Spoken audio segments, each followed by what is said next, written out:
Buena mano sa ating One Balita Pilipinas ngayong Huwebes. Bagyong Quiapo bumilis habang papalapit sa lupa.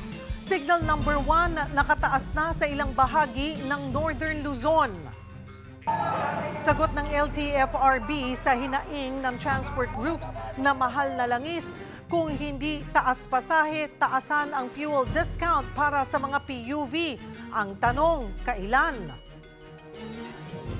State of the Nation address ni Pangulong Bongbong Marcos sa Lunes, batasang pambansa, sinimulan ng i-lockdown para dyan. PBBM, kaliwat kanan pa raw ang schedule bago ang kanyang SONA. Sa impeachment trial laban kay Vice President Sara Duterte kahapon, NBI Director Melvin Matibag ibinunyag na meron na silang humigit kumulang 20 pangalan ng posibleng makapagturo sa inupahan umanong hitman ni VP Sara. Siguro po from the scale of 1 to 10, doon po tayo ngayon sa 6 to 7 po. 6 to 7 na merong kalalabasan na magtuturong may nakontrata. Tama po. At Marvin Agustin at Jolina Magdangal kumpirmadong magkakaroon ng proyekto dito sa Kapatid Network.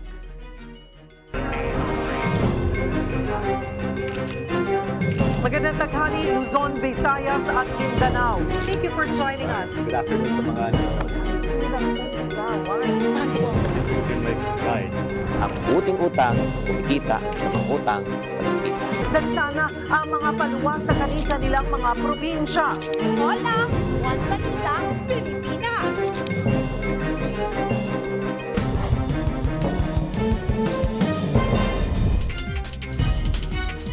Magandang tanghali, Luzon, Visayas at Mindanao. Arestado ang 10 tirador ng kable ng telco company sa Makati. Sa gitna ng kanilang pagtakas, may nabundol pa silang rider na hindi pinalad na makaligtas. Yan at iba pa sa pagbabalita ni Ninang Ong Pauco. Sa loob ng closed van na ito, na-corner ang 10 nagnakaw ng kable ng mga telco company sa Chino Rosas Avenue sa Makati City. Nasabat pa sa kanila ang mga kawad ng kuryente, 2 volt cutter at lagare. Isang concerned citizen daw ang nagtimbre tungkol sa mga lalaki na nagbukas at pumasok ng manhole pero wala namang maipakitang permit na may ginagawa silang maintenance o utility work.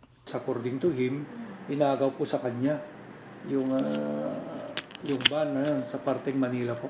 So yung mga kalalakihan na to, sila yung pumasok sa van at saka yun ang ginamit po as service. Sa gitna ng habulan, nabangga pa ng mga sospek ang isang kotse at isang motorsiklo. Ang masaklap, nasawi ang rider. Sa ngayon, paglabag sa Anti-Cable Television and Cable Internet Tapping Act of 2013, muna ang kanilang kaso at tinutugis ang kasabot nilang nagmaneho ng closed van. Sa ngayon, ang 2 minor de edad sa grupo tinurn over sa Department of Social Welfare.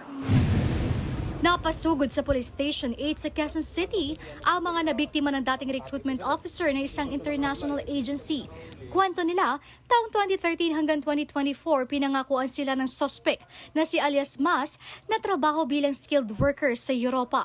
Naningil daw ang suspect ng 80,000 hanggang 300,000 pesos sa bawat biktima pero hindi naman sila nakaalis. Ang modus po nitong ating suspect, kinakausap niya at siya po yung nagfo-front na isang agent or isang empleyado ng isang agency.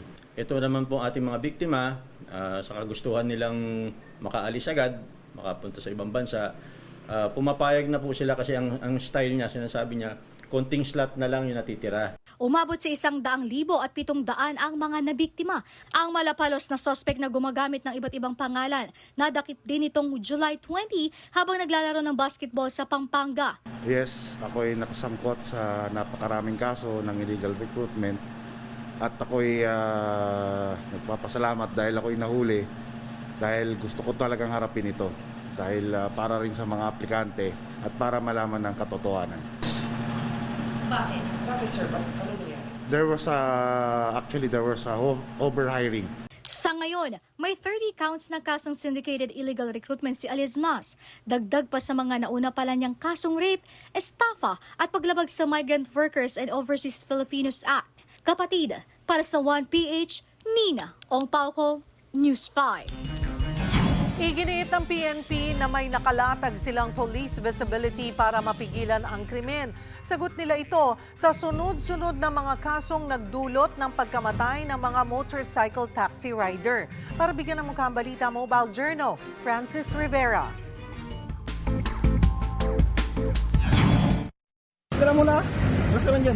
Hawak pa ng lalaking ito ang helmet nang matagpo ang duguan at nakahandusay sa Payatas Road Mayon Avenue sa Rodriguez, Rizal. Sa hiwalay na video, kita ang isa pang rider na hindi na gumagalaw sa damuhan katabi ang nagkalasog-lasog niyang motorsiklo. Kuha ito matapos sumano silang masagasaan at araruhin ng sumalubong na delivery truck nitong Miyerkules. Sa inisyal na investigasyon, biglang nagkaproblema sa preno ang truck kaya nagdire-diretso ito sa kabilang linya kung nasa ng mga rider. Naaresto ang driver na humingi ng paumanhin sa mga kaanak. Hindi raw niya akalaing magloloko ang preno dahil kaka-maintenance check-up lang ng truck. Ang mga insidenteng tulad nito, pati na ang kaliwat ka ng pambibiktima ng mga kawatan sa mga rider, dahilan kaya marami na sa kanilang hanay ang nag-iingat. Si Anthony, pinipili na lang ang lugar na paghahatiran ng customer. Siguro, wag nang bumabad ng gusto, lalo na pag madaling araw. Wag na tayong sumagad ng hanggang umaga. Mas importante pa rin ang buhay natin kaysa kita. Una nang nanawagan ng PNP sa mga taxi rider na tumawag kasi sa 911 para agad marespondihan. Pero tingin dyan ng MC Taxi community, kalokohan. Sa aming panawagan sa gobyerno, sa ekotibo, maglabas naman kayo ng order na magkaroon ng police visibility, particular sa mga lugar na talagang matitindi. Ilan lang namang lugar yan eh. Yan at yan lang ang dinadayuhan nila na pwesto. Idinulog ko ito sa PNP sa launch ng Unified 911 for Resilience National Campaign at ang sagot ng ating PNP chief. Yung police visibility, nandiyan naman talaga ang police. For example, in Metro Manila, there are 23 or 24,000 police. Yes, sir. Naka-distilo po yan, nakalatag po yan sa kalsada. Pagtitiyak pa nito para sa mga rider, agad nilang rerespondihan ang idudulog ng mga sumbong sa kanilang tanggapan. Let us know kung mayroong insidente na sasaktan sila. Not only pagka may pagdaan, anong problema. Ang mandato ng Philippine National Police ay mag-respond to ensure peace and order, kaligtasan ng bawat isa. Mandato namin yun eh. Hindi na kailangang magbigay ng assurance or whatsoever. Si DILG Secretary John Vic Rimulya muli ring nanawagan sa mga parak na siguruhing nasasagot agad ang bawat tawag sa 911. We have to win the people's trust. Ang tiwala ng tao higit sa lahat ay nag-uumpisa sa atin. Seryosuhin natin ang trabaho nito. Kailangan tayo ng tao. Kailangan nila ang ating kalistuhan. Kailangan nila ang 911. Mga kapatid, Mobile Journal Francis Rivera po, hatid ang muka ng balita. Ikalawang araw na ng tigil pasada ng Grupong Manibela laban sa mataas na presyo ng petrolyo at panawagan na fare increase. Magbabalita si Mobile Journal Ivan Tarinque mula sa Philcoa sa Quezon City. Ivan, kumusta ang sitwasyon dyan? Cheryl, sa mga oras na ito, mas nabawasan yung bilang ng pasahero ngayong oras dito sa Philcoa. Pero may kita rin pa rin natin na marami pa rin mga pasahero na nagsusubok makasakay ng mga pampublikong sasakyan. Gaya na lang nito, lapit natin si Kuya Bart. Sir Bart, lapit ka dito. Kamusta, Sir Bart, yung ating biyahe ngayong araw? Ayos naman po. Maluwag naman. Hindi ka ba, sir, nahirapan dahil sa tigil pasada? Hindi naman po ako na-apektuhan. Yung mga sinasakyan ko, meron naman po. Mga biyahe. Pero sir, in-anticipate nyo ba kahit papano na baka mas bumagal or tumagal yung biyahe nyo? May nasasakyan pa rin naman. Hindi ko naman naramdaman na may tigil pasada. Hindi naman masyado apektado, sir? Hindi pa naman. Saan ang biyahe natin, sir, ngayon? SM North. SM North. So mas mabilis lang yung biyahe natin ngayon?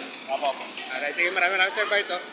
Cheryl, karamihan actually nung mga nakakausap natin dito, ang ginagawa nilang diskarte, inaagahan na lang nila yung kanilang pagpunta. No? Pero gaya nga kaninang umaga, iba naman yung itsura nito nga kinakatayuan natin dito. No? Halos, syempre, nagkumpulan yung mga commuters dito kanina. Pasyado alas 7 nga ang hintayan, madalas na 5 minutes lang umaabot ng 20 minutes dahil karamihan ng mga dumadaan na jeep at mga bus ay punuan. Pero sa kabila niya, naglatag naman ang Department of Transportation ng mga libreng sakay sa mga rutang Welcome Rotonda to Fairview, Recto to Cubao, Quiapo to Cubao, Quiapo to Fairview, Calentong to Pasig, Palengke at PITX to Lawson.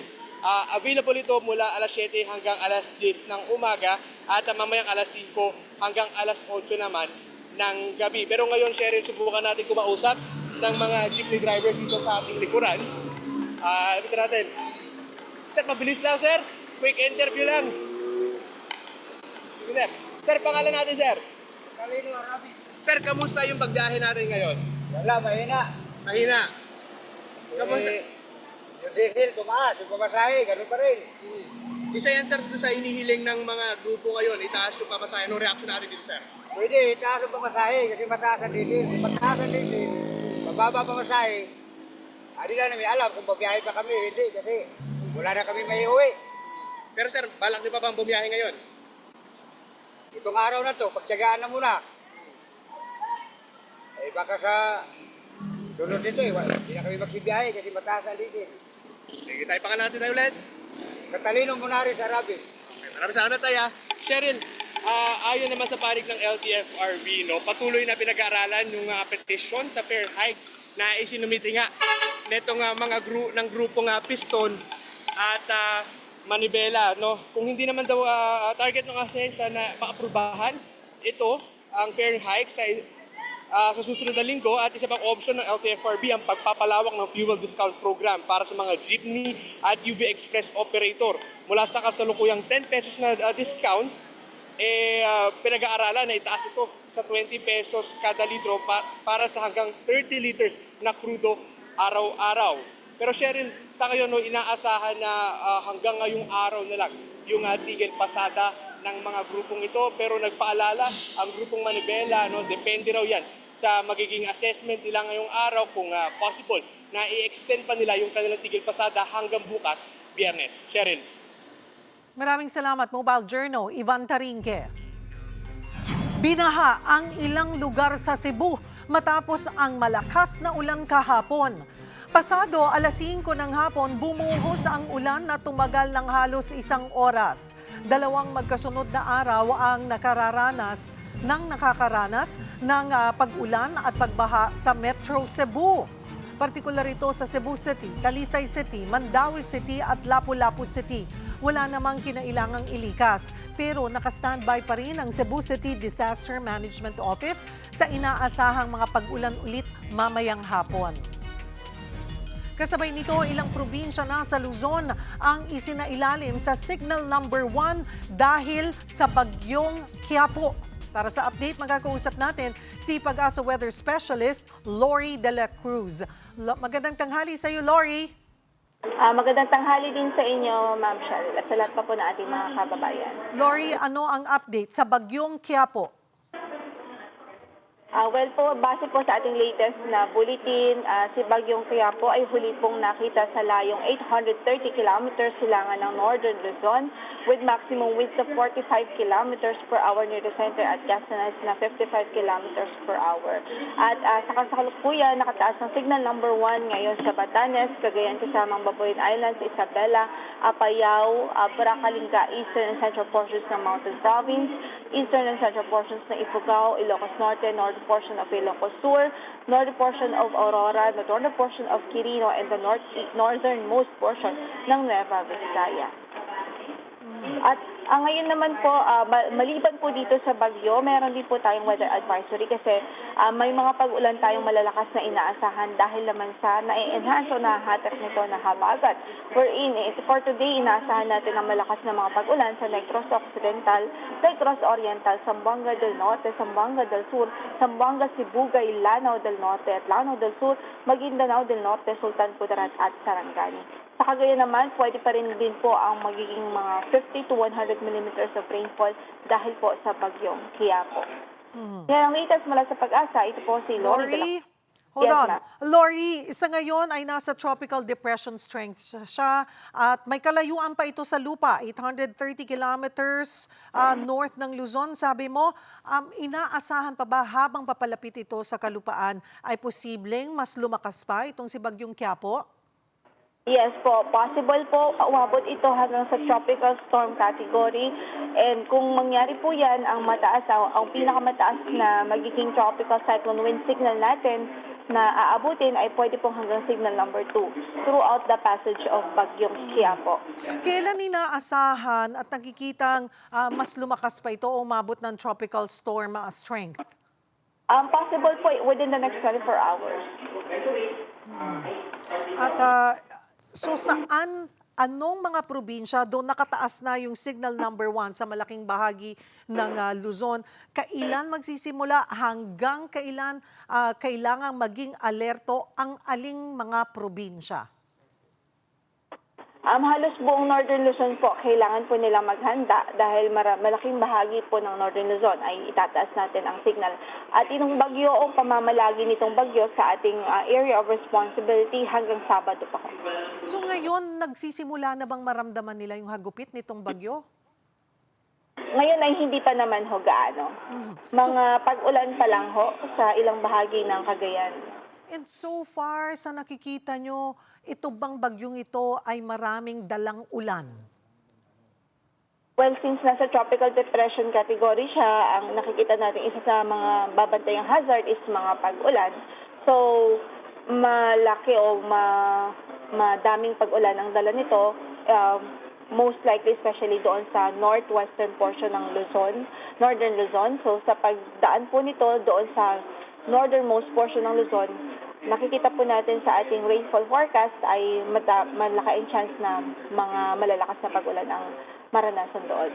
Yung mga nabanggit mo, sabi mo, kahit ngayon ay may kalayuan pa itong Bagyong Quiapo, na-enhance na nito yung ating hanging habagat. So yung mga kababayan natin ngayon sa Mindanao ang makakaranas ng epekto ng habagat. Yes po, for today, most parts of Mindanao at sa western section ng Visayas. At western sections ng Visayas. And habang papalapit, like tonight or tomorrow, ano-ano rin mga probinsya ang kailangan maghanda sa mga pag-ulan dulot ng habagat? Yes po, malaking bahagi din po ng Visayas, including po sa southeastern portion ng Luzon. So yung southern Luzon, such as Mimaropa, part ng Batangas, inaasahan natin na ito ay makakaranas din ng mga pag-ulan sa mga susunod na araw. Until weekend po ang ating pagbabantay dito dahil nakikita natin sa projection yung mga pag-ulan due to habagat, most likely until weekend pa po mararanasan. Ang Central Luzon, tayo dito sa Metro Manila, western sections ng Luzon, kailangan din ba maghanda? Yes po, possible pa rin po yung mga pag-ulan dito weekend by weekend. And because of hanging habagat? Yes po, tama po. Alright.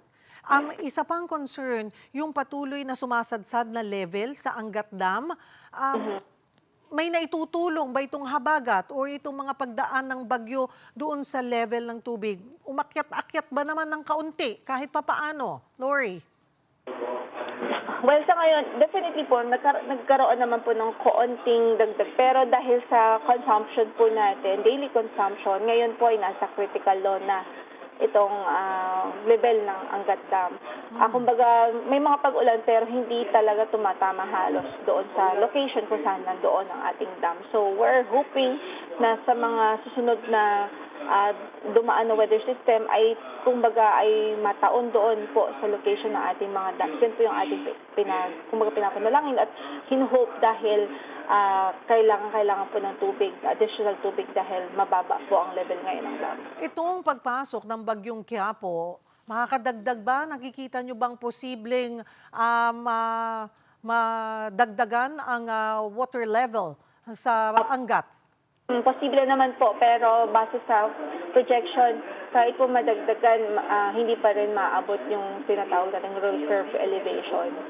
May iba pa bang weather system na binabantayan maliban sa Bagyong Quiapo at hanging habagat? Meron pa po doon sa silangang bahagi, pero hindi naman po ito nakikita na papasok ng power. again, paalala muli, Lori, sa ating mga kapatid, yung sa magiging panahon na dapat asahan starting today hanggang sa weekend. Go ahead. Yes po, atin pong paalala na especially sa Northern Luzon, sa ating mga kababayan doon, Northern Luzon at ilang bahagi ng Central Luzon, maganda po sa paparating na bagyo. By this time, we're hoping na sila po ay prepared na po. Dahil may enough time naman po tayo na naibigay at enough lead time. Bukod dyan, bukod dito sa bagyo, yung habagat, yun nga po, inaasahan din natin magpapulan sa malaking bahagi ng bansa, lalong-lalo na sa Mindanao sa araw na ito at sa western section ng Visayas. By tomorrow naman ay concentration naman ng malalakas na pag-ulan sa Zamboanga Peninsula, Western Visayas, Negros Island Region, western portion ng Southern Luzon. By weekend ay most likely malaking bahagi ng Luzon magiging maulan. So, ating pong abiso sa ating mga kababayan, mag-ingat sa mga bantaho ng pagbaha. Maraming salamat for the update, Pag-asa Weather Specialist Lori De La Cruz. Susunod, Batasang Pambansa isinailalim na sa lockdown bilang paghahanda sa SONA ni Pangulong Bongbong Marcos sa Lunes. At sa kabila ng impeachment trial, Vice President Sara Duterte at kanyang mga kaalyado nanguna pa rin sa election survey ng Pulse Asia. Yan at iba pa sa pagbabalik ng One Balita, Pilipinas.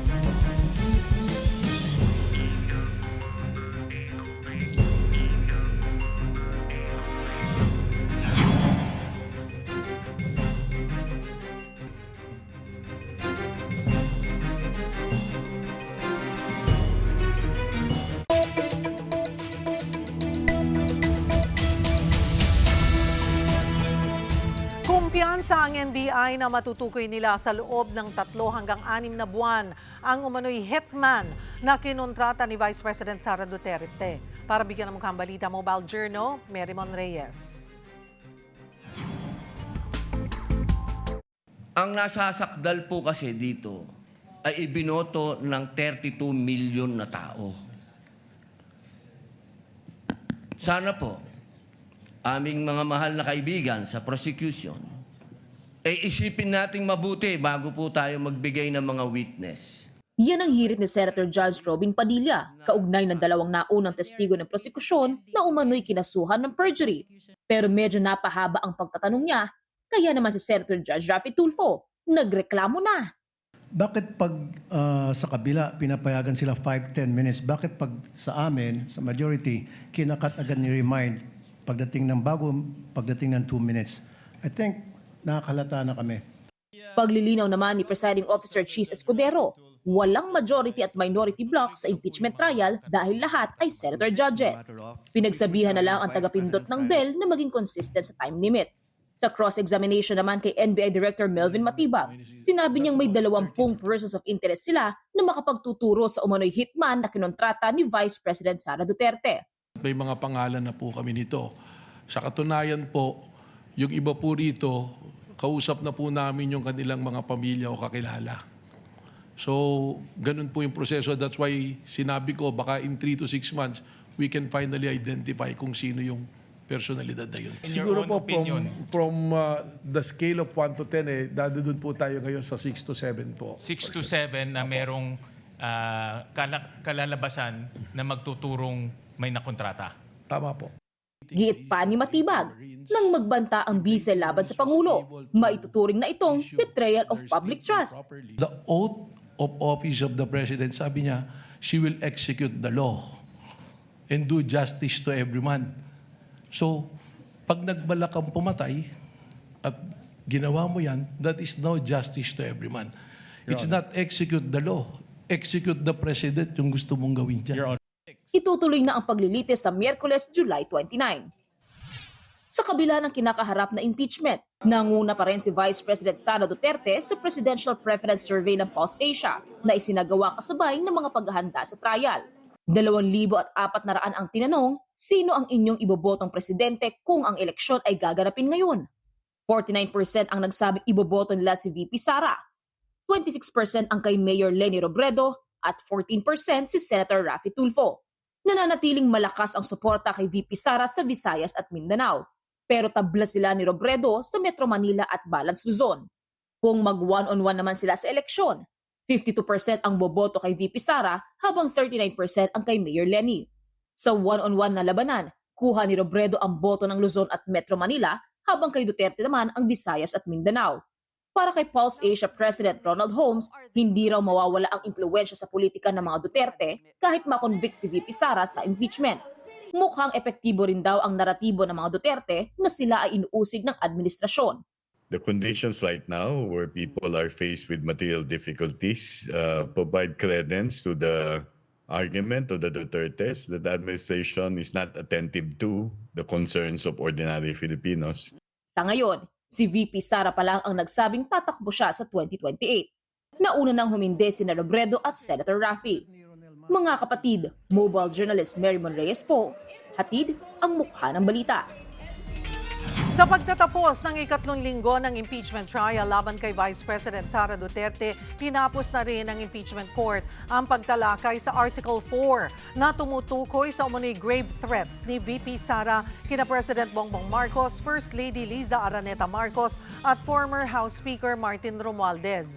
Sunod nang isasalang ang Article 1 na tungkol sa confidential funds. Pag-usapan pa natin ito kasama si Attorney Tranquil Salvador, Defense Counsel noon sa impeachment ni former Chief Justice Renato Corona. Magandang tanghali po sa inyo, Attorney Tranquil. Salamat po sa oras.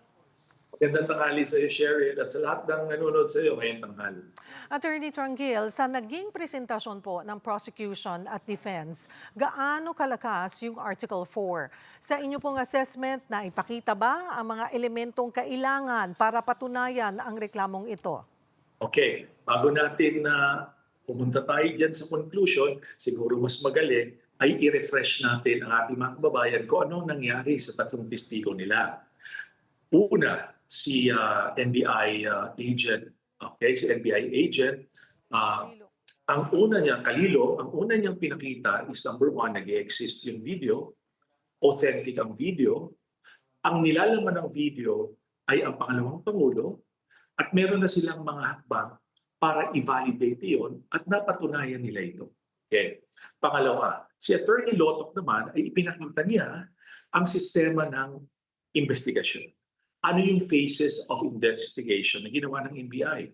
Isa rito, yung apat, babanggitin natin, yung identification, yung collection, yung legal evaluation, yung analysis and legal evaluation. So ayon sa kanila, kay Attorney Lotoc, dumaan na sila sa prosesong yun at dahil dito na-establish nila that there is prima facie evidence, kaya nagsab pa sila ng kaso sa Department of Justice. Siyempre, isasantabi natin yung mga cross-examination questions na kung may tanong ka mamaya harapin natin. Ang pangatlo ay si Director Matibag. So bago ko simulan yung kay Director Matibag, may kita natin yung existence ng video ay nandoon na. Na-identify na rin kung sino ang nandoon sa video at kung ano ang sinabi sa video. Ngayon, nung pumasok si NBI Director, kanyang pinaliwanag yung lawak ng investigasyon na ginawa ng NBI.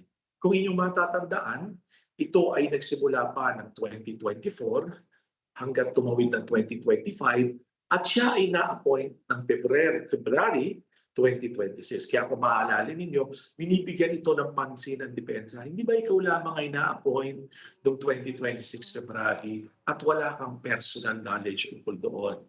Paano kinaliwanag ng NBI Director ito? Sabi niya, oo, wala pa ako. Subalit ang NBI as an institution, conducted an investigation.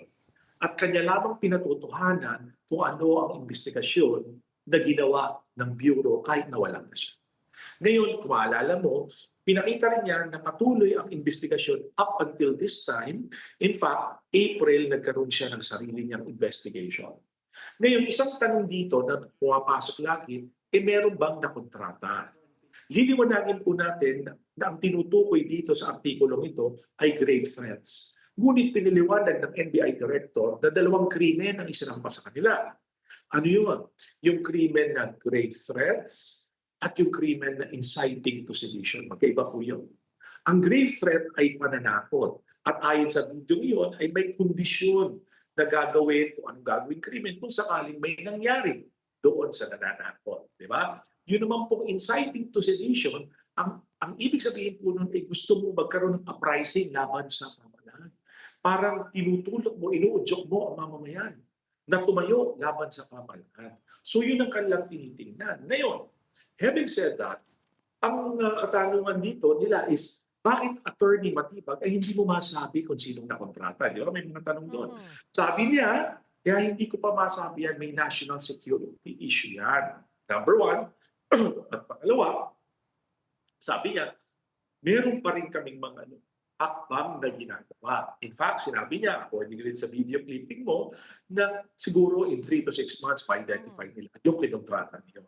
Now, matapos yan, sa paliwanag ko, harapin natin ngayon yung tanong. Kung lamang yung mga bagay na yun na mapatunayan na nag-exist ang investigasyon, anong extent ng investigasyon? Yung po lamang inapatunayan na. Okay? Kung as to paano i-appreciate ng senator judges, it is they who will make an opinion. It will be they who will be making the opinion. Kung anong assessment nila. Bakit ako hindi nagbibigay ng categorical? Alam niyo kung bakit? Because this type of article may mean a lot of things to different people interpreting the same. Kasi ang mag-interpret, magbibigay ng opinion, eventually, yung mga senator judges, kasi kunyari, bibigyan pa ng posible mga naratibo rito, sasabihin ng iba. Iba-iba, ay galit lang yan. Reaction lang yan. May iba naman sasabihin, ay totoo-totoo, kita mo, nanlilisik yung mata eh. So galit yan. Gusto niya talaga yan. Tapos maalala ninyo, yung pinakita pa doon sa testimonya ni Director Matibag is kinontextualize nila. Di ba? Yun yung isa sa mga importanteng ginawa niya. Sinabi niya, alam mo may tendency of violence yan. Sabi niya, yung kapatid niya nagkaroon ng isang gathering at sinabi niya, gusto ko ang ulo ng Pangulo. Tapos pinakita rin na yung video na kung saan ang pangalawang Pangulo nung siya mayor ay nagalit at nakapanakit ng isang sheriff dahil nga may demolition na ginagawa doon sa kanyang mga constituents. So all of this, tapos binanggit pa rin niya yung tokhang at binanggit pa rin niya yung double death squad. Ano ibig sabihin nito? Ang ginagawa ng NBI Director is para ilatag yung pakita yung mga manifest acts. Bakit ito critical? Kasi po, itong krimen na katulad dito, parang state of mind dito. Di ba? Lahat haka-haka, ito yung gusto ng ito yung gusto ng pangalawang Pangulo. So it's a state of mind. And we cannot read the state of mind of a person. Ang mangyayari lang yan, i-interpretin lang natin yan ayon sa mga manifest acts. Yung mga aksyon na kasabay dito or matapos nito or mga preliminary actions bago sinabi yun. Yun ang ginagawa nila. That's why I was saying na kailangan medyo ang mga katulad namin nagsasalita ay maging maingat because we don't want to shepherd the opinion of the senator judges. Kasi pwede mo i-shepherd, dadalhin mo gano'n. Kasi dito dapat yan. Dapat hindi. Dapat sila ang mag-assess ayon sa facts na nakita nila, ayon sa batas na nakita nila, kung siya ay fit na magpatuloy maging vice-presidente. Ganun ko po yun haharapin. So doon po base, kagaya kayo isang eksperto, ay naging matibay ba? Naging malinaw ba? At kasi Attorney Chanquil, hindi lang naman Senator Judge ang magbibigay ng opinion, 'di ba?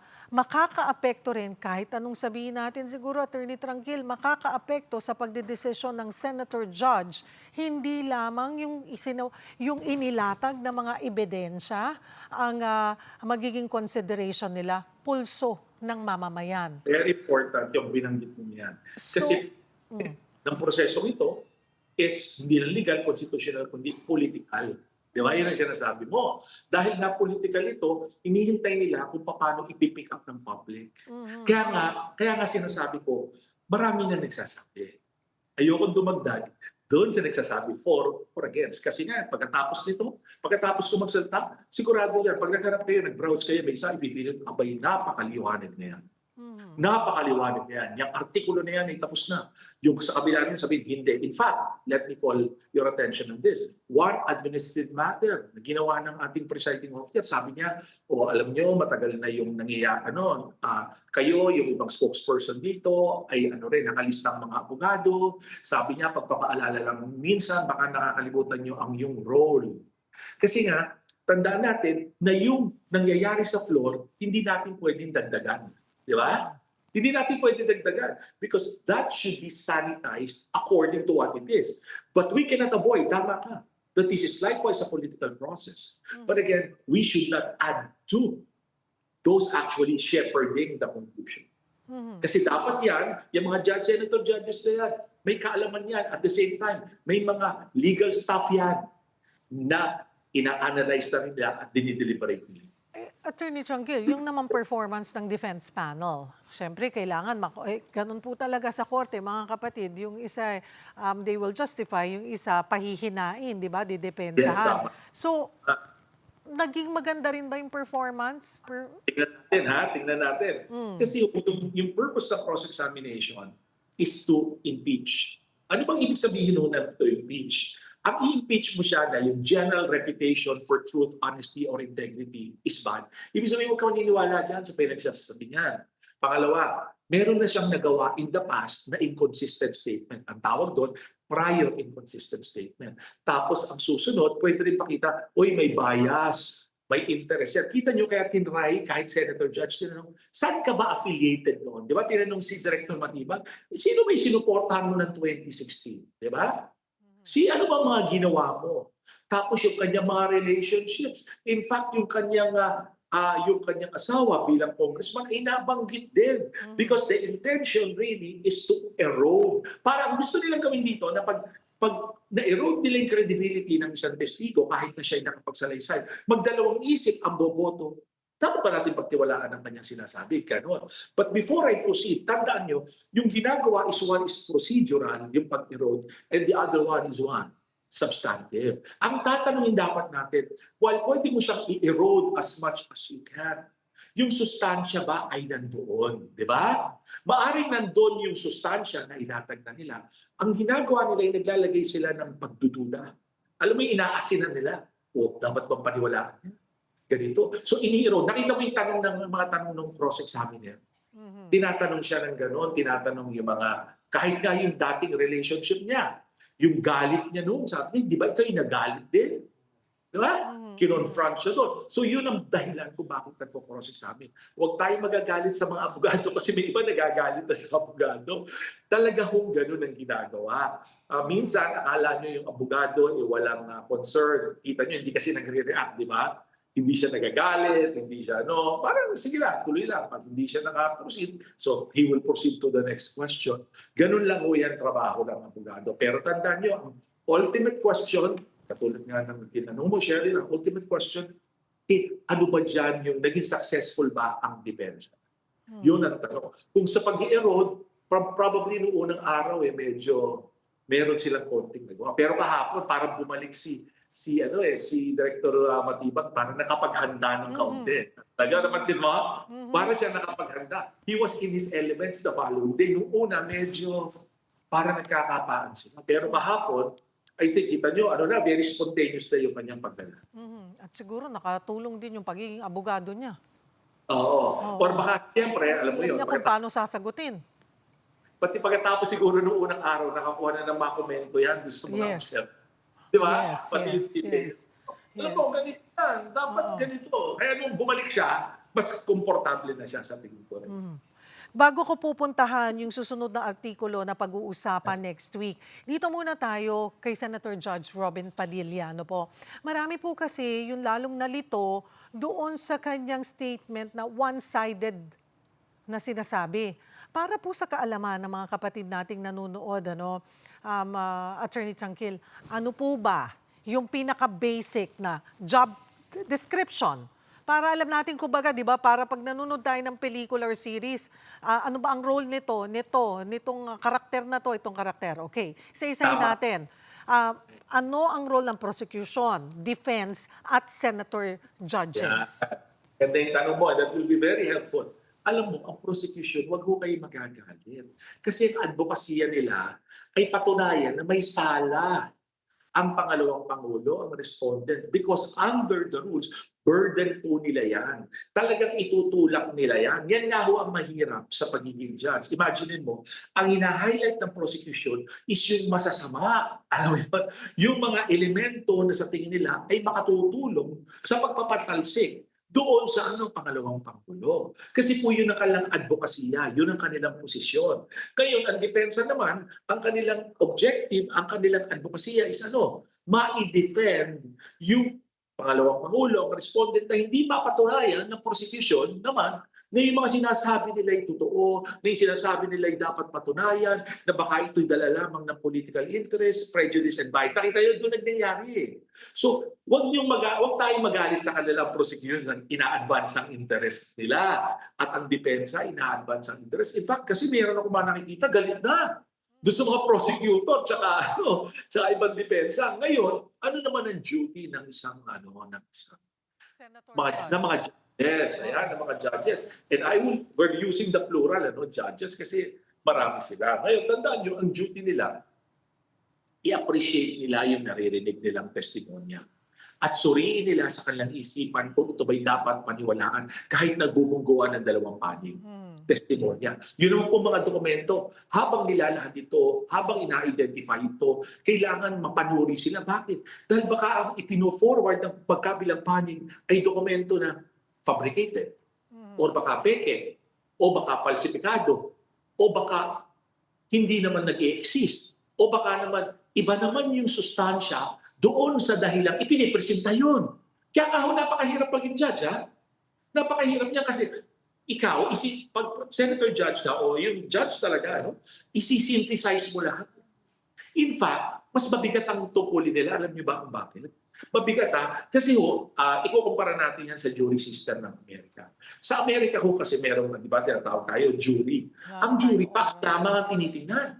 Kasi hindi sila maalam sa batas, hindi sila nag-aral, di ba, ng batas. So, doon lang, ano ba appreciate mo bilang tao, mamamayan, citizen, doon sa mga pangyayaring iyon. At kung maalala mo, yung mga sa ibang mga pagkakataon, yung mga jury, pinahouse sa hotel, sa isang lugar na hindi sila pwede makapanood ng TV, makapagpasa ng dyaryo, para hindi sila maapektuhan. Tapos, ang huwes, ang judge, sa Amerika, siya ang mag-guide sa matter of law. Itong mga senator, hindi katulad sa Pilipinas, sa court natin. Sa court natin, ang judge is the trier of fact and trier of law. Yun, ayos lang yun. Kasi judge yun. Nagkaroon ng training yun. Tinetrain pa ng Philippine Judicial Academy yung mga yun. Itong mga senator judges nito, they are presented both the facts and the law. Nakita mo yung challenge? It's really very challenging. So they should be able to synthesize both the facts and the law and how to apply the law in relation to the facts. Biro mo sa napakaikling panahon. So yun ang challenge. Opo. So Attorney Tranquil, ano po ang take nyo, ang inyong reaksyon doon nga sa statement ni Senator Judge Robin Padilla? Ang observation ko lang siguro baka lang yan, dala ng mga nakikita niya sa floor.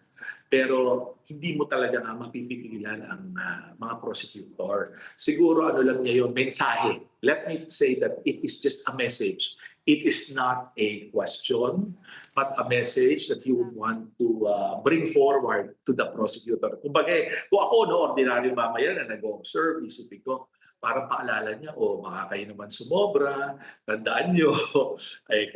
Kasi ang preliminary na sinabi niya, yung respondent, si Vice President, she has 30 million votes. Di ba? Yun, pagbalakan mo yung ng video feed, yun. Parang siguro, ewan mo lang, as a third party observer, baka sabihin niya, malakas ang following yan. Hindi naman nalalayo na eleksyon. Alam mo yung gano'n. Hindi ko sinasabing yun na sinabi niya. Pero kasi, ang gusto kong tingnan yun bilang mensahe. Hindi bilang Panghuli ko po, tapos na po kasi tayo sa oras, pero gusto kong puntahan yung next week Kasi dadako na tayo sa Article 1 of impeachment na tungkol sa confidential at intelligence funds. Gaano kabigat o ka-complex itong panibagong yugto po para sa prosecution at depensa at ano ang dapat bantayan ng taong bayan dito? Kasi yung Article 4 may video Makikita ka, diba? Visual. Ito makikita mo puro dokumento. Go ahead, Attorney Tranquil. Ang babantayan natin yan, tandaan nyo, hindi lang ang Vice President ay may confidential fund. Malawak yan sa maraming ahensya ng pamahalaan. Pangalawa, which I expect lalabas ito in the course of the trial, makikita nila yung process kung paano na-release ang confidential fund. Kasi po hindi lang call ng Vice Presidente yan. May approval mechanism yan sa pamahalaan. That is subject of check and balance. Kasi po yan may DBM, may kung ano-ano yan. Kasi nire-request yan Hindi po yan basta, hindi yan para yung sa tindahan. Ako'y pahingi ng pera. Gagamitin ko ng ganito. Hindi ho yun. May approval process yan at may supporting document. So yan ang dapat nating abangan. Okay, nandun yung proseso. Ano pang aabangan natin? Ano ba yung mekanismo para gamitin ito? Pwede ba itong gamitin para sa kahit anong dahilan lamang? Okay, asahan rin po natin. Yan bang confidential fund is walang check mechanism? Meaning wala bang pagkakataon na i-account ito? Ito ba ay dahil tinag na confidential fund? Kahit papaano na lang ay gagamitin? So kaya po yan naging artikulo ng impeachment because it goes into accountability. Ayan po yan. Yan po yung accountability. Tapos meron pa dyan graft and corruption. So yan po ang aabangan natin kung anong usapin. Kasi inuuna nila yung mga employees, officers ng Land Bank of the Philippines. Siguro gusto lang pakita may pera, gaano kalaki ang pera, paano na-disperse ito, paano na-withdraw, mga po gano'n. So sana po sa susunod na linggo muli namin kayong makasama para muli himayin this time ito pong Article 1 na ilalatag po ng prosecution at ng depensa. I will join us. Magandang hapon po sa lahat. Marami pong salamat, Attorney Tranquil Salvador. Diyan lamang po kayo mga kapatid, magbabalik pa ang One Balita Pilipinas.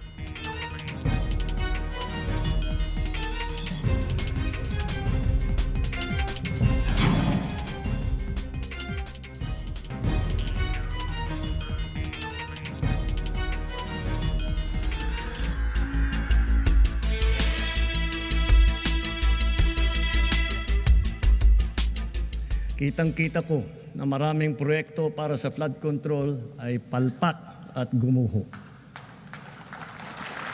At yung iba, guni-guni lang. Huwag na po tayo magkunwari. Alam naman ng buong madla na nagkakaraket sa mga proyekto.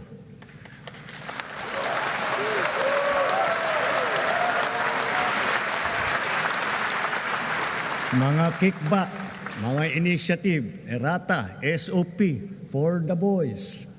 Kaya sa mga nakikipagsabwatan upang kunin ang pondo ng bayan at nakawin ang kinabukasan ng ating mga mamamayan, mahiya naman kayo sa inyong kapwa Pilipino.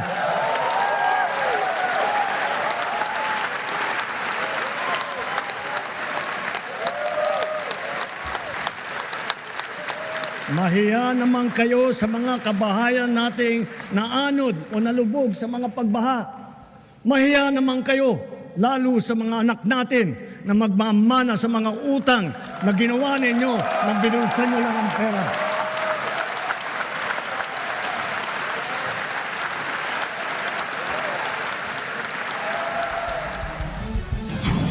Yan ang isa sa pinakamatunog na linya sa nakaraang State of the Nation address ni Pangulong Bongbong Marcos. Sa Lunes, sona uli ng Pangulo. Kaya puspusan na ang paghahanda ng batasang pambansa para dyan. Magbabalita si Mobile Journal Amy Atienza. Cheryl, nagsimula na nga ang pansamantalang lockdown sa batasang pambansa para sa State of the Nation address ni Pangulong Bongbong Marcos sa Lunes. Nagsagawa ng final run-through at inspection si House Speaker Bogie D sa plenaryo kung saan gaganapin ang ikalimang sona ng Pangulo. Muling bubuksan itong batasan sa Lunes para sa VIPs at media. Nagtalaga ng 30 medical personnel mula sa House Medical and Dental Service. Mayroon ding karagdagang tulong mula sa Department of Health, local government units at Bureau of Fire Protection. Higit 20,000 personnel naman ang nakadeploy mula sa Philippine National Police. Kasabay nito, ilang mga mambabatas ang nagbigay ng kanilang saloobin kung ano ang inaasahan nila pagdating sa sona ng Pangulo. Si Deputy Speaker Paulo Ortega nais makarinig ng tiyak at data-driven accomplishments mula kay PBBM, lalo na sa mga panukalang naipatupad na sa nagdaang taon. At malinaw na short-term plans sa mga sektor ng agrikultura, turismo, kalusugan at edukasyon at dagdag dito ng Makabayan Block, hindi rin dapat makaligtaan ang issue ng flood control scandal na una nang naibahagi ng Pangulo sa 2025 SONA. Gusto rin daw nilang marinig sa Pangulo na mas maghihigpit ang ating foreign policy at tatanggalin ang value-added tax. Cheryl, tiniyak din ng Kamara at ng Office of the President ang pagiging simple pero marangal na pagdaos ng okasyon. Aasahan din sa araw ng SONA na magkakaroon ng morning sessions ang mataas at mababang kapulungan bago ang mismong pagtatalumpati ng Pangulo. Cheryl. Maraming salamat, Mobile Journal, Amy Atienza. Bago ang SONA, nagtungo pa si Pangulong Bongbong Marcos sa Palawan. Magbabalita si Mobile Journal, Julie Baiza. Julie. Kanina nga nanguna si Pangulong Bongbong Marcos sa inaugurasyon at turnover ng Ibato Iraan Small Reservoir Irrigation Project sa bayan ng Aborlan. Isa ang Ibato Iraan sa pinakamalaking irrigation project sa Palawan kung saan higit 1,000 ektaryang sakahan at higit 400 magsasaka ang makikinabang. Ang pondo ng proyekto umabot sa 886.12 million pesos. Ayon kay Pangulong Marcos, mahalaga ang proyekto dahil hindi pwedeng umasa lang sa tubig ulan ang mga magsasaka lalo na kung may El Nino. Narito ang pahayag ni PBBM. Dati alam na natin kung kailan darating ulan, kailan titigil, kung kailan dadaan yung bagyo. Dahil nga sa yung naririnig natin at nababalitaan natin climate change, pabago-bago. Hindi hanggang Disyembre, nagbabagyo na ngayon. Kuminsan yung tagtuyot, nagsisimula, Enero pa. Kaya talagang kailangan ang mga irrigation project na ito. At para naman hindi pabago-bago ang ating ani, hindi pabago-bago ang kita at may seguridad ang bawat pamilyang umaasa sa pagsasaka. Cheryl, ngayong tanghali nagbigay din ng update ang palasyo tungkol sa darating na SONA ng Pangulo sa Lunes. Tinatapos na daw ni PBBM yung kanyang SONA speech pero ayon kay Palace Press Officer Ter Castro, sa linggo pa lang nila malalaman yung buong nilalaman ng SONA at kung gaano kahaba nga yung itatagal nito. Pero ang tiyak daw na hindi mawawala yung accomplishments ng administrasyon ng Pangulo. Tinanong din si Castro kung meron bang aasahan na earth-shaking announcement ng Pangulo. Ang sagot niya, lagi naman daw ganun kaya't mabuti daw na mag-abang at hintayin kung anong magiging laman ng SONA ng Pangulo. Cheryl. Maraming salamat, Mobile Journal, Julie Baiza. Hola mga kapatid, nostalgia is so back. Muling magkakasama ang isa sa pinakaminahal na love team ng 90s, ang Marjo o Marvin Agustin at Julina Magdangal para sa isang bagong daily show ng TV5. Hindi pa sinasabing detalye pero excited na po ang maraming fans na muling nagkita ang tambalan ng dalawa. No? Ang bagong daily show na ng Marvin at Julina ang magiging pre-programming umano ng Eat Bulaga. Makakasama rin nilang iba pang mga bigating 90s cast dyan. At syempre, ayan, abangan po yan. Soon, nagbibigay pa kami ng detalye. Pero babatiin lang namin na happy birthday, Nanay Christy! We love you so much. And syempre, thank you for making our afternoons spicier. Yan muna ang latest sa showbiz. Balik sa'yo, Cheryl. O nga, Nanay Christy Fermin, happy birthday po sa inyo. Thank you, MJ. At yan po ang mga bumabanderang balita at public service sa inyong tunay na kasalo sa tanghali. Hanggang bukas, dito sa Balita magpapabusog sa inyong kaalaman. Ako po si Cheryl Quosim. Kami ang inyong kapatid sa public service. 1PH, teleserbisyo para sa Pilipino.